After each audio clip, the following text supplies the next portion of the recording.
I'm Zaira Livier. We're coming to you live from our studio in downtown Tucson. First, let's talk local headlines. The news of Senator John McCain's diagnosis of brain tumor has revived a debate about diseases caused by exposure to Agent Orange, which was used widely during the Vietnam War. Over the years, Vietnam veterans and their families have claimed that the exposure has caused brain tumors, similar to the one discovered by McCain's doctors. The specific type of tumor is called glioblastoma and is a particularly aggressive form of cancer that is virtually untreatable. The U.S. Department of Veteran Affairs is under increased pressure to broaden who's eligible to receive Agent Orange-related compensation. The chemical was used in Vietnam to kill jungle brush, which militants used for hiding. Under current VA policy, veterans can receive compensation for suffering from any of the 14 health conditions if they can prove that they were served on grounds where Agent Orange was used. Families must prove that the brain tumor was caused by Agent Orange exposure, which can be a long and frustrating process.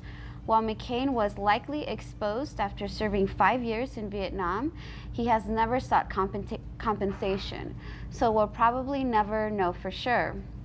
McCain has fought for Vietnam veterans over the years on these issues, but went back on it in recent years.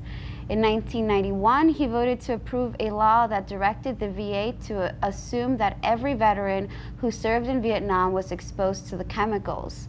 But then in 2011, McCain supported an amendment that required a higher standard of proof before any new illnesses would be covered by the VA. However, after the amendment was defeated, McCain's reputation took a beating from veterans. Meanwhile, Agent Orange later became Defense Secretary under President Ronald Reagan. Governor Doug Ducey took another trip to Washington, this time to take part in a series of meetings about health care. Ducey met on Sunday with other governors to discuss the repeal of the Affordable Care Act, which stalled last week after the bill was defeated in the Senate. A spokesman for Ducey said that the governor was disappointed that Congress will be taking a recess without appealing the Affordable Care Act. However, Ducey wasn't crazy about the Senate's health care plan because it contained what he saw was as too deep of cuts to Medicaid. Ducey had said that he won't support any plan that drastically cuts the program, which has been successful in Arizona due to relatively low costs in the state. He has pushed for a slower phase out of Medicaid and more flexibility for the program. That is, unless he's given a job in Washington, in which case Ducey plans to board a plane, raising 2 fingers and screaming, "Later, suckers!" Phoenix Police Chief Jerry Williams said that Donald Trump's speech to police in Suffolk, New York last week put law enforcement in a bad light. Williams said that this department is focused on having an impact in the community and always treats everyone with dignity and respect. He says that his officers undergo de-escalation training and have worked hard to be respected while doing their jobs in the community. Trump's comments were met with cheers, but some departments refused to support the statements. The New York Police Department was noticeably absent from the speech, although they said it was because they didn't have time to attend. During the speech last week, Trump appeared to support rough treatment by the police, encouraging them to slam suspects' heads when they were led into a squad car. He then told the audience of mostly police that when you see thugs thrown into the back of a paddy wagon, please don't be too nice. As we all know, tensions between the police and communities are rising because the police are being too nice. Law enforcement agencies have responded to Trump's speech by imposing no smiling policies. Trump also encouraged officers to walk around the neighborhood slapping the baton against their palms like those old movies. Now in national and international news. Hacked emails obtained by the Intercept show that United Arab Emirates has curried favor with think tanks in the U.S. to further their agenda.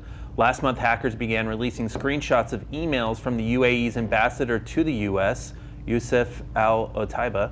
One of the emails showed an invoice for $250,000 from the think tank Center for New American Security to Otaiba. The invoice was signed by CNAS member Michelle Flourney, who is expected to be named Secretary of Defense if Hillary Clinton had won the presidency. Flourney responded in another email stating that, quote, "We believe the study could be done for $250,000. Independent think tanks have emerged as major forces for passing legislation in the U.S. The think tanks produce reports which are then cited by politicians to further their interests. However, think tanks often receive funding from sources who seek to advance their own agenda and aren't interested in unbiased reports. On the CNAS website, they list the UAE embassy as a primary donor along with multiple U.S. weapons companies, Wall Street banks, and some foreign governments. The invoice cited in The Intercept involved the Missile Technology Control Regime, or MTCR, study. The MTCR refers to a 35-nation agreement that governs the export of certain large military-grade weapons. When countries are accepted into the agreement, they are eligible to buy the weapons, but the UAE has had trouble getting accepted by the Obama administration. It appears that the UAE embassy paid the think tank to lobby on its behalf so that it could be accepted into the agreement. In June, following the emails, the CNAS produced a public paper that stated the UAE should be accepted into the agreement and said that reluctance to transfer U.S. drones harms U.S. interests in a tangible way.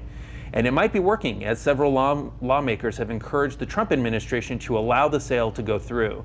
The UAE is considered one of the most repressive governments in the world, ruled by a dictatorship that imprisons dissidents and allows abusive conditions in its prisons. They've also played a key role in the Yemeni civil war, which has killed tens of thousands of civilians and caused one of the largest outbreaks of cholera in history. But the U.S. maintains friendly relations in the country, a lot in large part thanks to think tanks. Maybe if Venezuela sucked up to the think tanks, they wouldn't have those pesky sanctions imposed on them. Come on, Venezuela, learn how the system works. The U.S. government imposed sanctions on Venezuelan President Nicolas Maduro yesterday after a vote that would give more power to the president.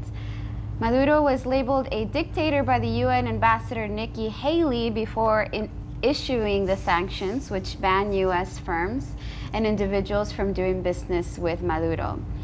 The approved vote on Sunday concerned the creation of a constituent assembly that is tasked with rewriting the country's constitution. Critics say that the new constitution will likely shut out Maduro's opponents and solidify his power in the country. Maduro didn't appear too bothered by the sanctions, claiming that sanctions from the empire don't scare me. Maduro has long claimed that the U.S. seeks to destabilize Venezuela because of its socialist government. The U.S. government staged an unsuccessful coup against Maduro's predecessor, Hugo Chavez, in 2002. This incident has caused deep distrust between the two countries ever since. But Maduro's opponents claim that the government is deeply corrupt and responsible for the sky-high inflation and food shortages occurring over the past year. The opposition coalition claims that 88% of the country's voters abstained from the vote, even though electoral officials say that the turnout was 41.5%. Venezuelan Attorney General Luis Ortega, a critic of Maduro, said that the vote was an expression of dictatorial ambition. In related news, two opposition figures, Leopoldo Lopez and Antonio Ledesma, were taken from their homes late Monday night. A witness said that Lopez was taken into a black car with the license plates with the initials of the Venezuelan Security Agency. The Venezuelan Supreme Court said that the men were taken because they were planning to flee the country. With sanctions imposed, Maduro now joins such international pariahs such as Syria's Bashar al-Assad, Zimbabwe's Robert Mugabe, and North Korea's Kim Jong-II. Meanwhile, the U.S. has recently curried favor with the royal families of Saudi Arabia and the United Arab Emirates, the president of Egypt, Turkey, and other repressive regimes. The lesson here for Maduro is to pretend to support fighting ISIS, and then he'll be our best friend. A privacy watchdog group filed a complaint with the Federal Trade Commission over Google's system of tracking purchases that internet users make at physical stores. In May, Google announced the new service which allows advertisers to measure the effectiveness of online ad campaigns. It combines Google's search and app records with credit card purchase data acquired from third-party sources. Google claims that the information is encrypted and there's no danger of the information being leaked or stolen, but the Electronic Privacy Information Center, or EPIC, filed the lawsuit because details on the program have not been made public. They believe that the company may not be sufficiently guarding users' privacy. In the lawsuit, the group asked the FTC to investigate the matter to ensure that the information is being handled properly. For several years, Google has been using location data on their phones to track store visits, but this new program goes even further in that it tracks actual purchases made in store. Google claimed in May that it's able to capture about 70% of all credit card and debit transactions in the United States with its technology.